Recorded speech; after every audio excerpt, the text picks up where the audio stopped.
എട്ടാം വാർഡിൽ LDF തെരഞ്ഞെടുപ്പ് കൺവെൻഷൻ ചേർന്നു. കാലടി എട്ടാം വാർഡിൽ മത്സരിക്കുന്ന LDF സ്ഥാനാർത്ഥി പുഷ്പ രാജുവിന്റെ വിജയത്തിനായുള്ള തെരഞ്ഞെടുപ്പ് കൺവെൻഷൻ മാണിക്യമംഗലം വൃന്ദ സജിയുടെ വീട്ടിൽ നടന്നു. ജില്ലാ പഞ്ചായത്ത് മെമ്പർ ശാരദാ മോഹൻ ഉദ്ഘാടനം ചെയ്തു. 1600 ആയത് 2000 ആക്കി എല്ലാവർക്കും അത് കിട്ടിക്കഴിഞ്ഞു.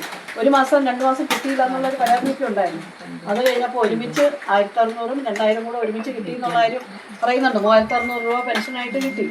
അതുപോലെ തന്നെ വീട്ടിലുള്ള വീട്ടമ്മമാർക്ക് എന്ന് പറഞ്ഞു വീട്ടിൽ നിൽക്കുന്ന 35 വയസ്സിനും 60 വയസ്സിനും ഇടയ്ക്കുള്ള 1000 രൂപ വെച്ച് കൊടുക്കും. ബാബു കളമത്തിൽ അധ്യക്ഷനായി. ജില്ലാ പഞ്ചായത്ത് തുറവൂർ മണ്ഡലം സ്ഥാനാർത്ഥി Mathews Kolenchery, MT Varghese, block division സ്ഥാനാർത്ഥി ജെസ്സി കുഞ്ഞുമോൻ, വാർഡ് സ്ഥാനാർത്ഥി പുഷ്പ രാജു, ഗോപകുമാർ കാരിക്കൊത്ത്, ജോയ് കാക്കശ്ശേരി, VS ബാബു എന്നിവർ പ്രസംഗിച്ചു.